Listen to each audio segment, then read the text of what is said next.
The void was endless. Ships drifted silently through the dark, cold stretch of space, their lights flickering like dying stars. Those aboard had once called a world home, a world full of life and laughter, of streets bustling with voices and skies painted with sunsets. But that world was gone now, taken from them by fear, betrayal, and violence. They had been exiled, forced to leave everything they loved behind, and now they wandered alone, seeking a place that might accept them. The leader stood at the bridge, staring into the black nothingness. There was no wind to feel, no sound to break the quiet, but the emptiness pressed in on them all the same. They could hear the hum of the ship's engines, the quiet breathing of the crew, the soft tapping of someone checking the star charts again, as if staring at points of light on a screen could somehow change their fate. "We keep moving," the leader said quietly. "Somewhere out there. There has to be a place that won't turn its back on us." The words were more a comfort for themselves than anyone else. The youngest among them curled up in a corner, clutching a worn blanket. They did not know the home that had been lost. They only knew the world that had been ripped away. Their eyes, wide and bright despite the exhaustion, reflected the dim lights of the control panels, and sometimes they asked questions too painful to answer. "Will we ever see people who care about us again?" They whispered one night when the hum of the engines had become a lullaby. The leader did not reply. How could they explain that the galaxy they knew was full of fear and indifference, that kindness had become a rare treasure? Supplies were running low. Every day brought the same quiet struggle to stretch what little they had. Water was rationed, food carefully measured. Every meal was a reminder that the universe had not been kind to them. Some nights the crew gathered in the small common area, huddled together not for warmth but for the comfort of human connection.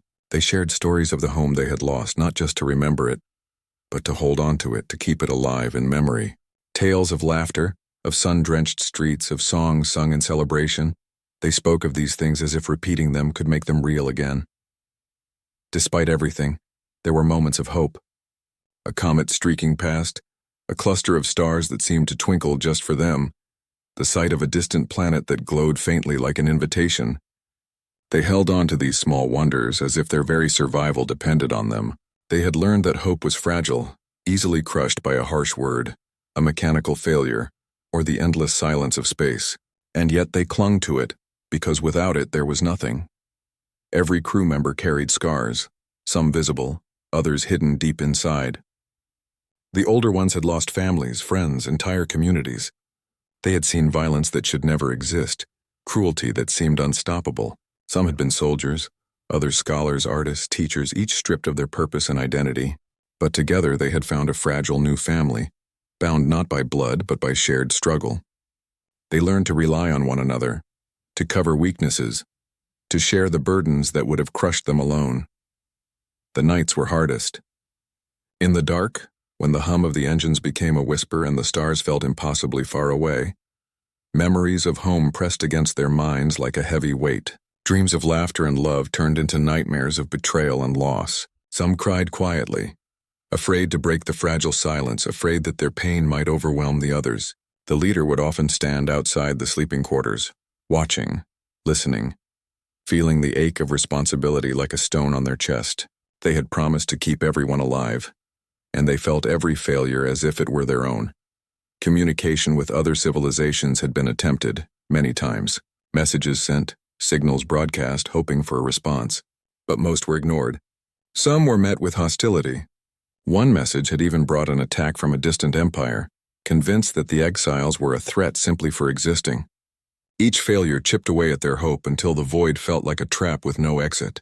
And yet still they moved, still they searched, because stopping meant certain death and giving up was never an option. Even in despair, the small moments of humanity shone through. A shared meal, a laugh over a mispronounced word, a song hummed softly by one of the younger crew members. These moments reminded them why they survived, why they kept moving through the darkness. The universe might be cruel, but they had each other, and sometimes that was enough to face another day. One evening, as the ship drifted past an unremarkable blue and green planet, someone at the controls paused. The youngest had been staring at the viewport, their eyes reflecting the colors like they had found a new world in the glass. "Maybe there's someone there who can help," they said softly. At first it sounded foolish, almost laughable. How could anyone care about a group of exiles no one wanted? And yet the seed of hope planted by a child's simple words began to grow. For the first time in many years, a flicker of possibility sparked among the crew. The leader studied the planet, noting its signs of life, its vibrant oceans and green land masses. It was not a great empire, not a place of warriors or conquerors. It was small, but it was alive, full of beings who seemed to thrive despite the hardships of their world. Perhaps this was what they had been searching for. Perhaps humanity, as the exiles would come to understand it, could be different. They had heard stories of civilizations that valued power over kindness, conquest over compassion. But maybe, just maybe, there was a place that believed in the simple truth that no one should suffer alone. That night, as the exiles settled into their limited quarters, the air felt lighter than it had in years. No one spoke much, but everyone felt it, the possibility that they had not wandered in vain. The youngest curled up with a small, ragged blanket, but even their restlessness had softened. Outside, the stars continued their silent watch, indifferent yet beautiful, and somewhere, far away from the cold and hunger and fear, a new chapter quietly waited to begin. The journey had been long, cruel and lonely, but it was not over. They were exiles, yes, but they were also survivors, and as they drifted toward the planet, toward a species that might show them what hope truly meant, they carried with them the knowledge that even in exile, humanity could still be found. In the deep darkness of space, they had clung to life, to each other, to the memory of home. Now perhaps they were about to discover that the universe still had room for compassion, for connection, for a promise that no one need cry alone anymore. And so, with hearts heavy but unbroken, with spirits battered but not defeated, they moved forward. The exiles did not yet know the trials they would face nor the warmth that awaited them, but they knew one thing. They would keep moving, keep searching, keep hoping. Because even when all seemed lost, hope was the only light that could guide them through the endless night. The planet looked peaceful from afar. Blue oceans stretched like glass and green lands spread across continents, dotted with small lights that glimmered like stars on the surface. The exiles watched it in silence, each heart beating with a strange mix of fear and hope. For so long, every world they approached had turned them away, had treated them as criminals or threats, or ignored their calls entirely. But something about this planet felt different. It radiated life, and the beings who lived there seemed alive in a way that went beyond survival. The youngest among them pressed their face against the viewport. "Do you think they will help us?" they asked quietly. Their voice trembled, not with fear, but with anticipation. The leader looked down at them, feeling a deep ache in their chest. They wanted to promise safety, to assure the child that everything would be okay, but words felt fragile in a universe that had shown so little mercy. Instead, they simply nodded. "We'll find out," they said, and for the first time in years the words felt like a small truth rather than an empty hope. The approach to the planet was cautious. The exiles' ships were damaged, their technology outdated, and they had no idea how the planet's inhabitants would respond. They broadcast a signal, one that they hoped would convey peace rather than threat. The seconds stretched into minutes as they waited for a reply.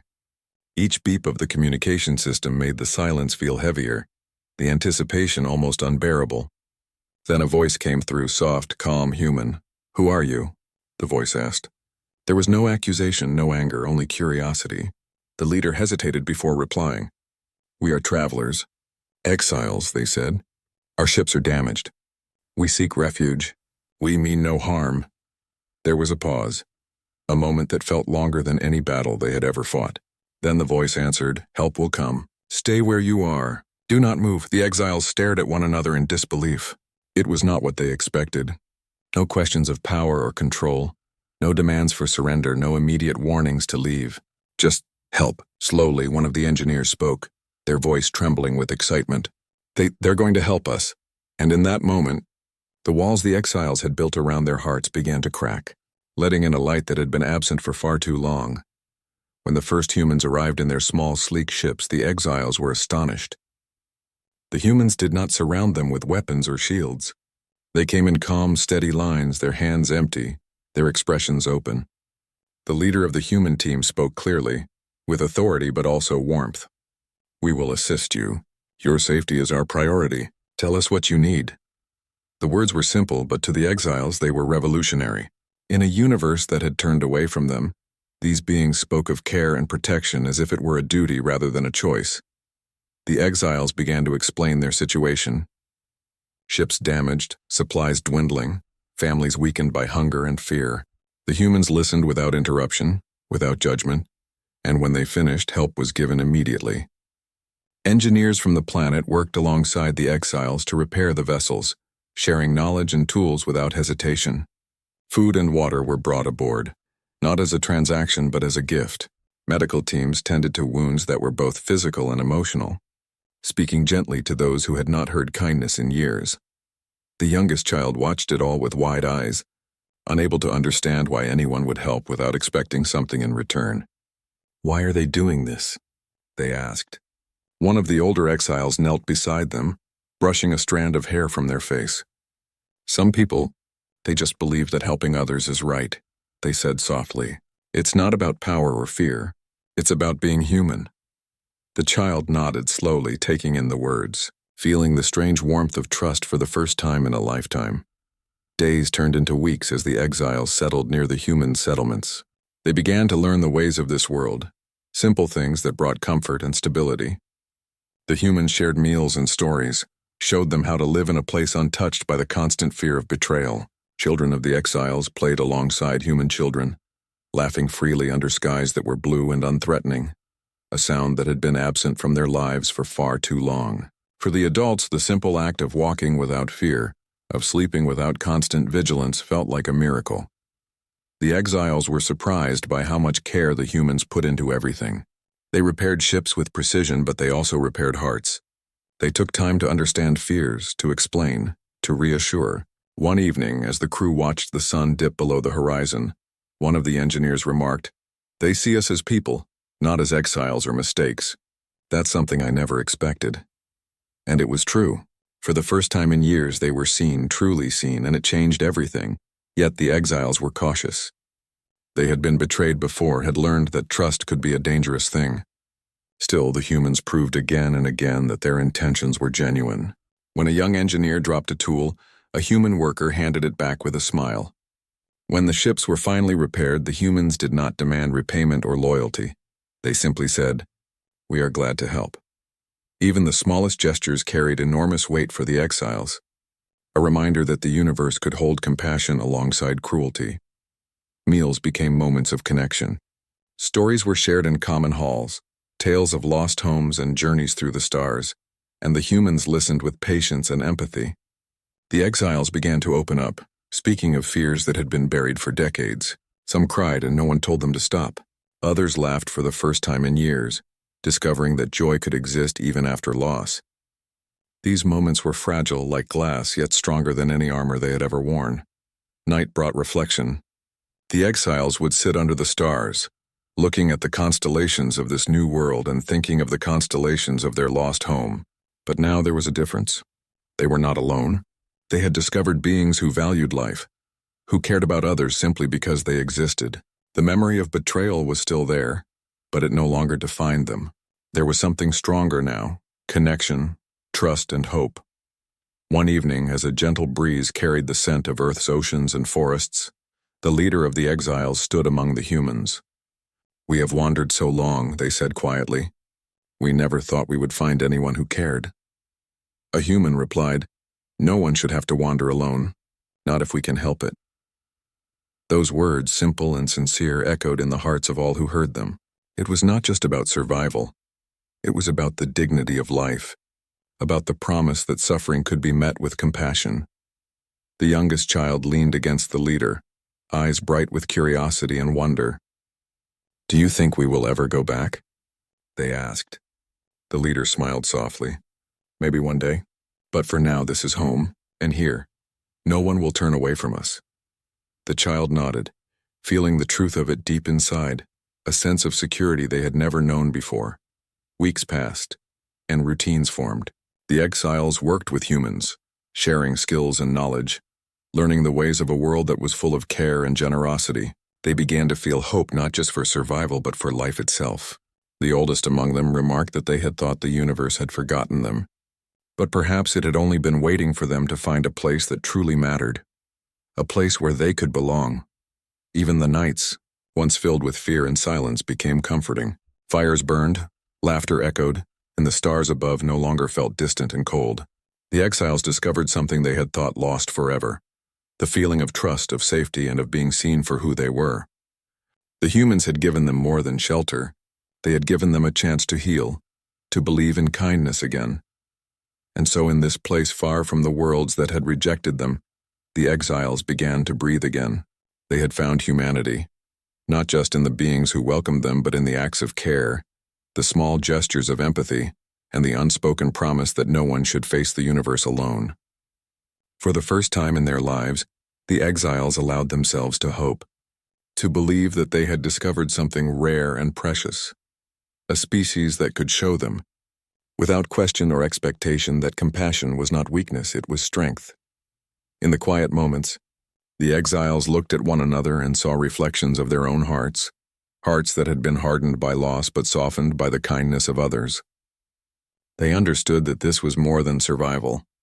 It was a beginning, a chance to remember what it felt like to be cared for, to trust again, to laugh without fear, and somewhere deep inside they felt a promise form, fragile but growing, that the kindness they had found here would never be forgotten, and perhaps one day they could carry it beyond this world, back into a universe that had long turned its back on them.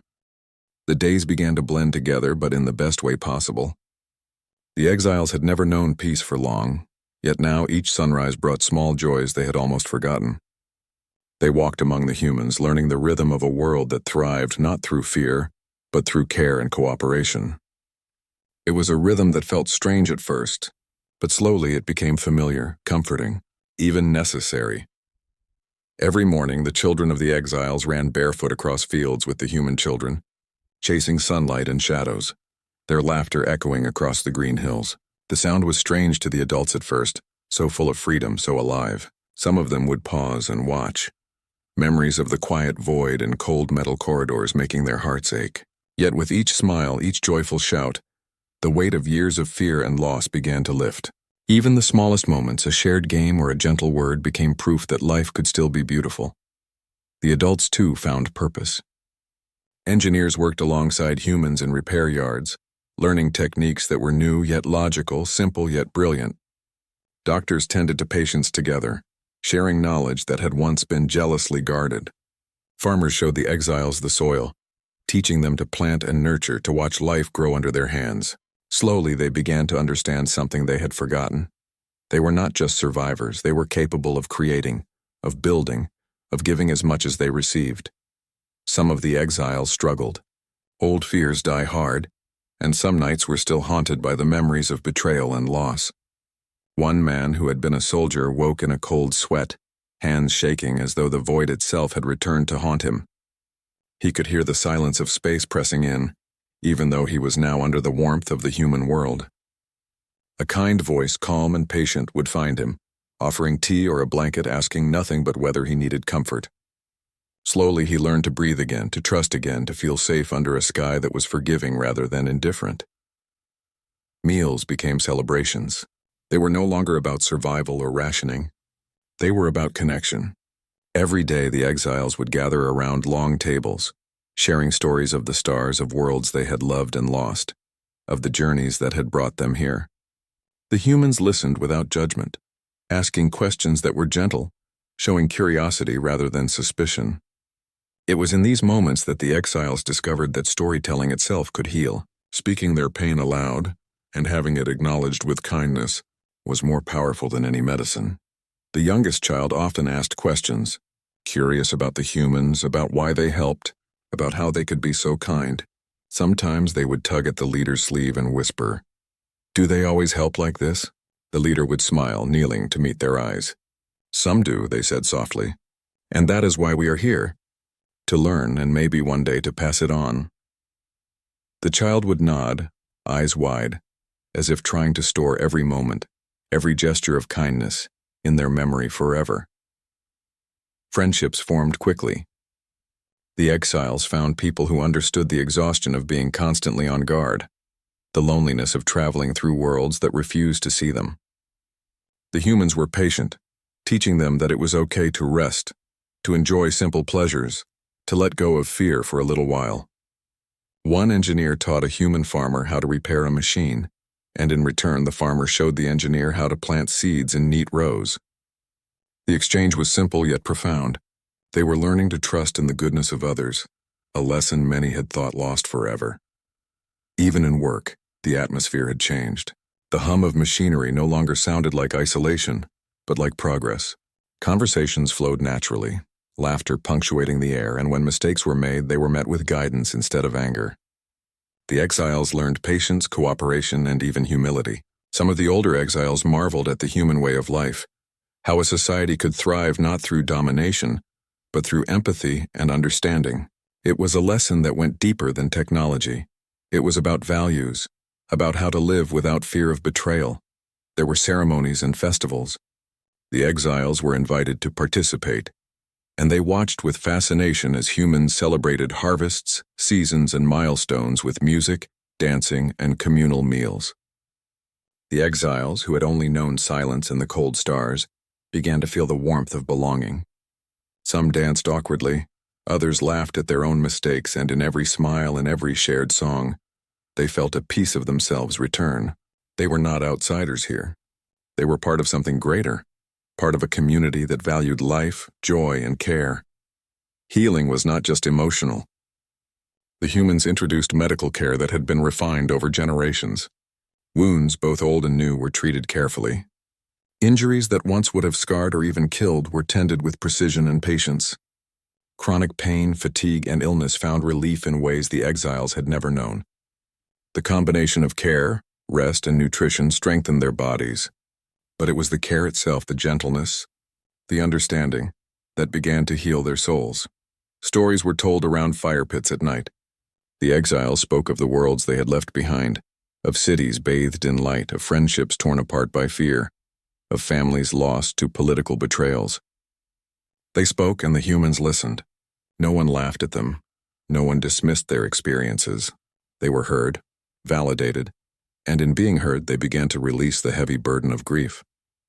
The leader often watched these sessions quietly, feeling a quiet relief settle over them.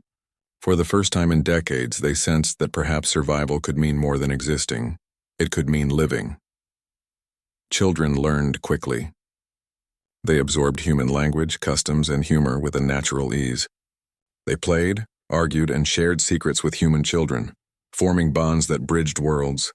Some of the exiles worried that the children might forget their roots, but the leader reminded them gently.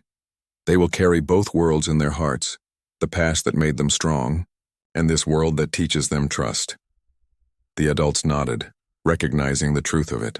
These children represented a future where fear did not define life, and hope could flourish even after great loss. Over time, the exiles discovered their own strength in ways they had not realized. They could rebuild, they could contribute, and they could be cared for without shame or expectation. The humans did not see them as weak. They saw them as beings capable of growth and love, deserving of dignity. That realization reshaped the exiles' understanding of themselves. They were not victims. They were survivors, learners, friends, family. Even the simplest moments became lessons in humanity. A human child offering a hand, a human worker fixing a broken part without complaint, a song sung softly as night fell. All these gestures were lessons in empathy and care. The exiles began to understand that strength did not always come from force or fear, but from connection, understanding, and the ability to share burdens. The warmth of this understanding settled into their bones, becoming part of who they were again. And yet, the memory of exile remained. There were nights when dreams carried them back to the cold metal corridors of their ships, to the endless dark of space. Fear would creep in, but now it was tempered by the knowledge that they were not alone. Someone would hold their hand, someone would speak gently, someone would remind them that the world could be a place of safety and care. The contrast made the human kindness all the more precious, a light strong enough to push back the darkness. One evening, the leader stood outside watching the sun set over the hills. The air smelled of grass, of earth, of life itself. The children ran across the fields, the adults laughed quietly as they shared stories, and the stars began to appear above, each one a distant reminder of the worlds they had left behind. Yet here on this small planet, they had found something that the stars could not give them: belonging. The leader inhaled deeply, feeling a weight lift from their chest, a quiet hope taking root that had long been absent. They had come to this world broken, wandering, afraid. Now they were learning to heal. The humans had not just repaired their ships or given them food. They had repaired hearts, mended spirits, and reminded them that life could be gentle, even after years of cruelty. The exiles began to laugh more, to speak freely, to dream again. They saw possibilities that had seemed impossible, and somewhere deep within they knew this was only the beginning. They would never forget the void, the exile, the endless wandering. Those experiences shaped them, gave them strength, and reminded them of the value of life. But they had also discovered humanity. Not the flaws, not the mistakes, but the capacity for care, compassion, and protection. The promise of this planet, of these beings, was simple yet profound. Life could matter, and even the broken could be made whole again. And so, with hearts lighter than they had been in decades, the exiles continued their journey, not through the stars, but through this new world that had embraced them. Every sunrise brought new lessons, every act of kindness a reminder that trust could be rebuilt. They were not just surviving, they were living.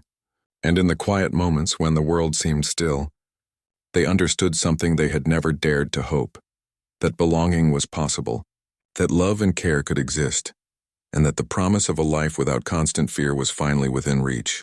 Life on the planet had become a rhythm, a pattern of work, learning, and quiet joy. The exiles were no longer just survivors. They were part of a community, trusted and valued by humans who had welcomed them without hesitation. Children played freely, adults worked alongside each other, and laughter echoed in places that had once known only silence. For a time it seemed as though peace had finally settled over them. But the universe rarely allows peace to last for long. One morning, sensors on the exiles' repaired ships picked up distant movement, tiny blips that grew larger with every passing hour. The leader stared at the screen, heart tightening. These were no ordinary ships, they were warships, sleek and cold, the kind that brought fear and destruction wherever they appeared. The exiles had seen many of these before, had fled from them countless times. The past they thought they had left behind was catching up. A human officer approached, noticing the tension. "Is everything all right?" they asked. The leader shook their head. "Those ships, they are coming for us." The human's face remained calm, but their eyes reflected concern. "Then we prepare," they said simply. There was no panic, no hesitation. It was this quiet strength, this calm determination, that reminded the exiles why they had come to this world in the first place. Humanity had a courage that was not loud or violent, but steady, reliable and unshakable. Messages from the approaching warships arrived quickly, demanding that the exiles be surrendered. They were called traitors, dangerous fugitives, and enemies of a powerful empire. The exiles' stomachs twisted with fear, memories of past betrayals rushing back. If the humans agreed to hand them over, they would be lost again, cast into captivity, pain, or worse. But when the human leaders gathered, their response was clear. "We will not abandon them. Not now, not ever." The exiles watched in awe as preparations began. Humans mobilized their defenses, not out of aggression, but out of a protective determination. Ships were positioned strategically, shields were reinforced, and messages were sent to call allies of the planet. Every movement was precise, coordinated, and calm. The exiles realized that this was not the chaotic response they had come to expect from the universe. This was careful, intentional care, a willingness to risk everything to protect others. The children sensed the tension too, though they did not understand it fully. Some of them clung to the exiles' hands, eyes wide as adults hurried to secure the settlement. The youngest whispered, "Are they going to hurt us?" A human nurse knelt beside them, gently brushing hair from their face. "No," she said softly. "We will make sure you are safe." The child nodded, trusting without question, feeling the warmth of safety for the first time in a life that had known so much fear. Training and preparation filled the days. Humans and exiles worked side by side, checking defenses, running simulations, and planning for every possibility. The exiles were impressed by the humans' ingenuity, not just in technology but in strategy. They did not rely on brute force alone. They relied on intelligence, foresight, and understanding. Every action was calculated to protect lives, not destroy. And the exiles felt something unfamiliar. hope that they could survive without having to fight blindly. Tension built as the alien warships approached closer. The exiles' memories of past battles haunted them. They remembered screams, the cold metal of ships under attack, the helplessness of being hunted. Fear was natural, but it did not paralyze them this time. The humans had shown them that courage could exist alongside fear, and that standing together made the impossible possible. Slowly, the exiles' hearts steadied. They were no longer alone. A message came from the fleet of invaders, cold and commanding, demanding immediate surrender. The exiles' leader stood beside the human council as they read it aloud. There was a heavy silence. Then a calm human voice responded, "We will not comply. We protect all who seek refuge. That is our decision." The exiles felt a lump in their throats. No one had ever stood for them like this before. Not their homeworld, not allies, not strangers in the stars. And yet, here was a species willing to risk everything simply because it was right. The first skirmishes began on the edges of the atmosphere. Small attacks tested defenses, but the humans were ready. Exiles manned repaired ships working alongside human crews. The battles were tense, with flashes of light across the dark sky and the hum of engines and shields filling the air. But even in conflict, the humans were careful to minimize harm. They fought not out of rage or desire for conquest, but to protect lives, to create space for the exiles to survive. The exiles watched as human crews coordinated perfectly, their calm, precise movements contrasting with the chaos that had defined past encounters. Each maneuver was deliberate, each decision measured. And in every action, the humans demonstrated a principle that the exiles had longed to see: that life, even of the enemy, mattered, and that protection was stronger than fear. The exiles' hearts swelled with gratitude and respect. These were not just warriors, they were guardians. Amid the battle, there were moments of tenderness. A human medic rushed to help an injured exile, speaking softly even as explosions shook the sky. A child huddled in a safe shelter was comforted by a human volunteer, given water, blankets, and words of reassurance. These small acts happening alongside the chaos reminded the exiles that even in war, humanity could shine. It was not the weapons or the strategy that impressed them most, but the care that never wavered even under threat. Night fell, and the battle quieted. The invaders withdrew slightly, regrouping, perhaps underestimating the resolve they faced. The humans and exiles breathed a collective sigh of relief, tending to the wounded and repairing damage. The exiles walked among humans, marveling at how ordinary people who could have fled or hidden, had stood firm, protecting lives with courage and compassion. It was a lesson the exiles had never learned in all their travels, that true strength was not domination but protection. Conversations that night were quiet, but profound. The leader of the exiles spoke with a human strategist. "I never imagined anyone would fight for us like this," they said. The human smiled simply. "We fight for what is right. That is enough reason." The words resonated deeply. The exiles understood that this world was different. Here their lives had value beyond utility or politics. Here they mattered. And that knowledge began to fill the emptiness they had carried for decades. Children slept safely in the care of humans. Adults shared stories of courage and hope, and slowly, the exiles allowed themselves to breathe without constant fear. They were learning to trust fully, not just in action, but in intent. Humans had shown them that a species could be guided by principle, by empathy, by a sense of justice that did not depend on fear. The exiles began to feel a bond deeper than gratitude. It was connection, respect, and hope all intertwined. The next days brought more skirmishes, more tension, but also more proof of human resolve. The exiles joined in planning defenses not as victims but as participants. They discovered that their skills, honed over years of survival, could contribute meaningfully to protection. And the humans treated them not as inferiors but as partners. For the first time, the exiles felt capable, respected, and valued, not just for what they could do, but for who they were. In quiet moments, the exiles reflected on how far they had come. They had fled betrayal and war, wandered through a universe indifferent to their existence, and yet here they were, alive, cared for, and standing beside beings who believed in the value of life. The humans had given them not just shelter, but dignity, courage, and a lesson that would resonate for the rest of their lives. That even when the universe seemed cruel, hope could shine through those willing to protect it. The exiles knew the battles were not over. The invaders would return stronger and more determined, but they also knew they were no longer helpless. They had allies who believed in justice and compassion and protection, and for the first time, the exiles felt a fierce determination not just to survive, but to honor the trust that had been placed in them.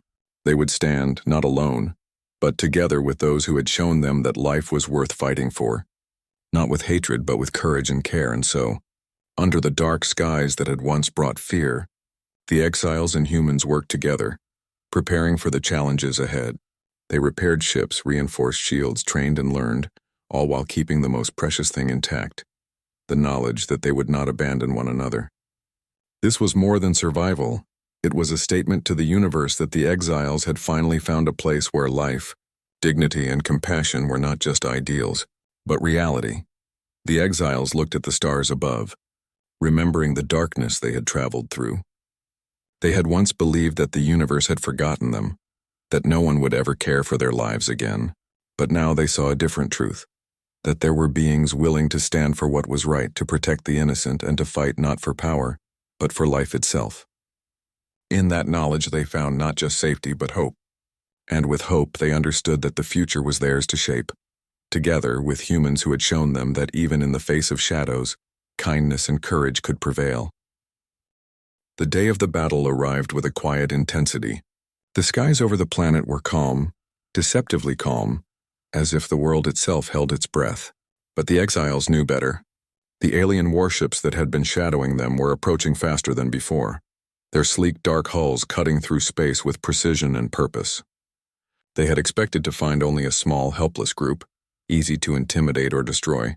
What they did not expect was a planet ready to defend those who could not defend themselves, a species willing to stand against overwhelming odds. The exiles moved through the settlement with a mixture of fear and resolve. Their hands shook, hearts pounded, but they were no longer helpless. They had seen humanity at its best, kind, brave, and strategic. The youngest child clutched a small hand of an adult, peering up at the sky with wide eyes. "Will they be okay?" the child whispered. The adult smiled, brushing a strand of hair from the child's face. "We will be," they said. "We are together, and together we are strong." It was a reassurance born of truth, not fantasy, and the child nodded, feeling a strange warmth in their chest that they had not known in years. Across the planet, humans and exiles worked side by side, preparing defenses. Ships glided into position, shields activated, and energy lines hummed with readiness. The exiles had learned much from humans: strategy, coordination, and the importance of calm in chaos. No one panicked. Each step, each calculation was made with purpose, a determination to protect life rather than destroy.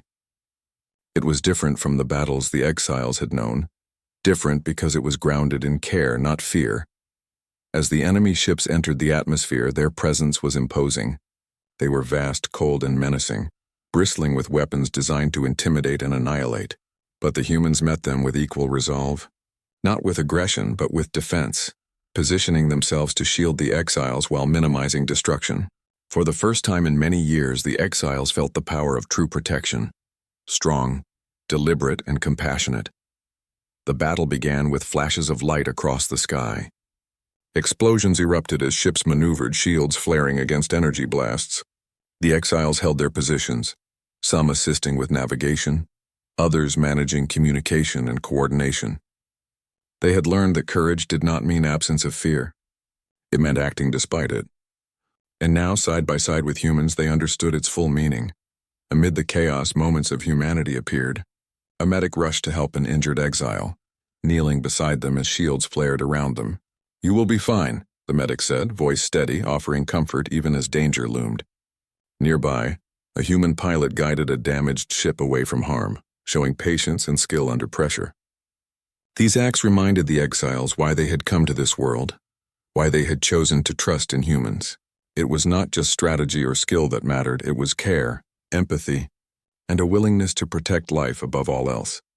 Children were safely hidden in secure shelters, yet the exiles could hear their distant laughter and cries, carried on comms as reassurance that life continued even in peril. The youngest child, watching from a reinforced observation deck, clutched the hand of an older exile.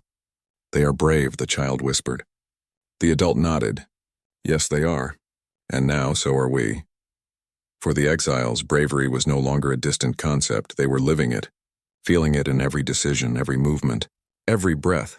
The battle stretched through hours, testing nerves, skills, and patience. Alien warships attempted to break defenses, but humans countered with strategy and precision. They did not attack indiscriminately. They protected and guided, ensuring the safety of everyone under their care. Exiles learned quickly, taking part in tactical decisions, managing energy flows, and reinforcing weak points. Every success, no matter how small, built confidence and reinforced the bond between humans and exiles. At one point, a warship attempted to breach the planet's main shield, its energy weapons firing relentlessly. A human engineer, accompanied by an exile, worked to stabilize the shield's core. Sparks flew, alarms blared, yet their movements were deliberate, coordinated, precise. They did not panic. Instead, they relied on each other, trusting skill, training, and shared determination. The shield held. The exiles cheered quietly, their hearts pounding not from fear but from triumph. Proof that courage paired with care could overcome fearsome odds. The battle wove between tension and small victories. Every shield flare, every successful maneuver reminded the exiles that the humans were not merely defending. They were fighting for life itself, for the principle that no one should be abandoned or left to suffer. And for the first time, the exiles felt the power of being valued, of being protected not out of obligation, but because others believed in their worth. As the day wore on, the invaders began to retreat, surprised by the resilience and determination of the planet's defenders. The humans had anticipated every move, countered every attack, and kept the exiles safe throughout. Exhausted but unbroken, the exiles finally realized something remarkable. They were no longer victims. They were participants in a force guided by principle and empathy, a force that could stand against the greatest threats without sacrificing life or humanity. When the last of the enemy ships withdrew, a quiet descended over the planet. It was not a silence of fear, but of relief, reflection, and awe. The exiles looked at humans not just as allies, but as exemplars of courage and compassion. They had seen the full measure of humanity in action, and it had left a mark that could not be erased. For decades, the exiles had wondered if anyone would ever fight for them, if anyone would risk everything for their safety. Now they knew the answer. There were those who would, and they had found them. The youngest child ran into the arms of an adult, laughing and crying at once. "They did it," the child shouted. The adult hugged them tightly, whispering, "Yes, they did, and so did we." The exiles realized that bravery was not only in the humans' actions, but in their own. They had faced fear, taken part in defense, and witnessed the power of standing together. In doing so, they had reclaimed a sense of agency they thought lost forever. Even in the aftermath, the humans remained humble, tending to injuries, repairing damages, and offering comfort to all. There were no boasts, no celebrations of dominance, only quiet care and reassurance. The exiles could hardly believe the contrast to the worlds they had fled from, where survival had often meant betrayal and cruelty. Here, strength was measured by the capacity to protect, to care, and to act with compassion. The children of the exiles, now safe and laughing, looked at their parents with pride. The adults, once hardened by exile, now understood something essential. Courage was not just in weapons or shields, but in care, protection, and the willingness to act for the good of others. This lesson, taught not by words but by action, would stay with them forever. Evening came, and the sky glowed with the soft light of a setting sun. The exiles walked among humans, tending to repairs, sharing stories, and quietly reflecting on the day's events. One elder exile looked at the horizon and said softly, "We have wandered so long, searching for a place where life mattered. Today we found it." Another nodded, eyes misted with emotion. "Not just a place, but people who fight for us, for all of us. That is something the universe cannot take away." That night, as stars began to shimmer above, the exiles gathered in a quiet space, children sleeping safely nearby. They held hands, shared smiles, and quietly acknowledged a profound truth. They had survived, yes, but more importantly, they had been shown that life could be precious, worth defending, and cherished. The humans had not only fought for them, they had restored their faith in existence itself. The leader of the exiles looked at their companions and whispered, We will never forget this. Humanity has given us something no one else could, a promise that we are not alone, and that life, even after exile, can be filled with courage, care, and hope. And for the first time in decades, the exiles allowed themselves to believe that perhaps the universe, cruel as it had often seemed, could still contain goodness. In the days that followed, repairs continued and normal life gradually resumed, but the memory of the battle remained etched in the hearts of all. They had faced fear, seen death's shadow, and yet survived because of bravery, strategy, and most of all, compassion. The exiles had learned an essential truth. Strength was not measured by destruction, but by the willingness to protect those who could not protect themselves. And so, as the planet settled into quiet night, the exiles reflected on what they had witnessed. They had been exiles, wandering the cold void of space, believing they were forgotten. Now they had found humans willing to risk everything for them, willing to stand tall against impossible odds to defend life.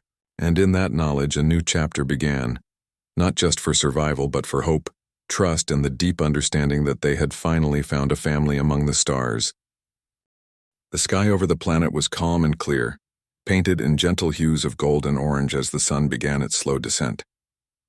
The battle that had once threatened everything was over, and though the scars of conflict remained, a profound peace had settled over the settlement. The exiles walked among the humans, tending to repairs, sharing food, and quietly appreciating the life that now surrounded them. For the first time in years, the air felt safe, and hearts were no longer weighted with fear. The youngest children ran freely through the fields, their laughter carrying across the hills. Exiles watched them, some with tears quietly slipping down their faces. It was a sound they had not heard for decades, a sound that spoke of life, hope, and continuity. One child paused and looked up at an older exile, beaming. "Do you think it will always be this way?" they asked. The exile knelt down, taking the small hand gently. "It can be," they said softly, "if we remember what we've learned here, and if we carry it with us wherever we go." The child nodded thoughtfully, holding the words in their heart as they ran back to the others. The adults moved carefully through the settlement, repairing buildings, reinforcing structures, and sharing knowledge with humans. Every act was a collaboration, a partnership that had grown stronger through struggle. Exiles realized how much they had learned in the past weeks, lessons about trust, cooperation, and courage. They were no longer wandering, lost in the void. They were building, creating, and contributing to a community that valued every life, every skill, every person. Evenings were now for reflection and quiet gatherings. Humans and exiles would sit together, sharing stories of survival, of loss, and of triumph. Some nights were filled with laughter as children acted out tales or mimicked events from the battle. Other nights were softer, the quiet broken only by whispered memories and gentle reassurances. The exiles began to understand that healing was not a single moment but a continuous journey, one made lighter by companionship, empathy, and shared purpose. The leader of the exiles often wandered to a high point overlooking the settlement. From there, they could see the full extent of the world they now called home. Fields stretching into the distance, children playing, ships glinting in the sunlight, humans and exiles working side by side. The sight brought a sense of completeness, a feeling that had been absent for so long. For decades they had wandered among the stars, searching for safety and belonging. Now they understood that they had found not just a refuge but a home. Human kindness had not stopped with mere survival. The humans built monuments to honor the bravery and resilience of those who had arrived as exiles. One structure, a simple yet powerful stone circle, stood in the center of the settlement. Each stone bore the names of those who had been lost along the journey, along with symbols representing life, hope, and unity. Exiles would visit the monument, tracing their fingers over the carvings, silently acknowledging the pain of the past while embracing the strength and protection of the present. Children often placed flowers at the base of the stones, their innocence a reminder of what had been preserved and what could now grow. Some exiles taught the children songs from their old homes, weaving memories into new traditions. Others shared stories of past hardships, making sure that the lessons of the journey were never forgotten. Through these acts, the exiles realized that their experiences, once sources of sorrow, had become a foundation for a future rooted in care, resilience, and understanding. Healing continued in quieter, more personal ways as well. The humans introduced gardens, quiet spaces where anyone could sit and reflect, watch the stars, or meditate on the day's events. Exiles began to use these spaces to reconnect with themselves, their emotions, and one another. Some walked through the gardens at dawn, feeling the cool air and soft light, contemplating what it meant to trust again. Others sat under trees in the evenings, speaking softly with companions about hopes, dreams, and the possibilities ahead. The exiles also began teaching their own skills to humans, sharing knowledge gained from years of survival and adaptation. Engineers demonstrated techniques for repairing ships and machinery, while others taught strategies for living in difficult environments. Humans listened with respect, incorporating the lessons into their own methods. Through these exchanges, both humans and exiles realized that knowledge, compassion, and cooperation could create strength far greater than fear or isolation ever could. One evening, as the sun dipped below the horizon, painting the sky in rich shades of red and gold, the exiles gathered in a circle with humans around the central monument. There was a quiet reverence in the air, a sense that something profound had been achieved. The leader of the exiles spoke softly but with conviction. "We arrived here broken, wandering, and afraid. We have faced danger, loss, and uncertainty, but here we have found more than safety. We have found life, trust, and courage, and for that we are grateful beyond words." A human elder responded, voice steady and warm. "You have shown us your strength, your wisdom, and your resilience, and in return, we have shown you that no one should stand alone. Together we will protect life, nurture hope, and ensure that the promise of safety, care, and belonging is never forgotten." The words carried across the circle like a gentle wind, touching every heart, human and exile alike. It was a promise not just for that day, but for every day to come. The youngest children ran around the circle, placing small stones and flowers at the base of the monument. Their laughter mingled with the voices of adults, creating a harmony that was both simple and profound. The exiles watched them, feeling a deep sense of relief and joy. For so long they had wandered through cold, empty voids, searching for a place where life mattered. Now they could see it clearly. The future was theirs to shape, guided by compassion, courage, and the bonds they had formed. In private moments, some exiles reflected on the lessons of their journey. They had learned that fear could be faced, that courage was strongest when paired with care, and that survival was not enough. True life required connection, empathy, and the willingness to stand for others even when the path was uncertain. These lessons, hard-earned and deeply felt, would remain with them always, shaping how they lived, how they cared, and how they helped others in need. The settlement itself began to change as well. Homes were rebuilt, gardens flourished, and children's laughter became a constant, comforting presence. Humans and exiles worked together to improve the land, creating systems for food, water, and energy that were sustainable and efficient. Each day brought new challenges, yet they were met with calm determination and shared responsibility. The exiles realized that life here was not perfect, but it was rich, full, and meaningful in ways they had never imagined.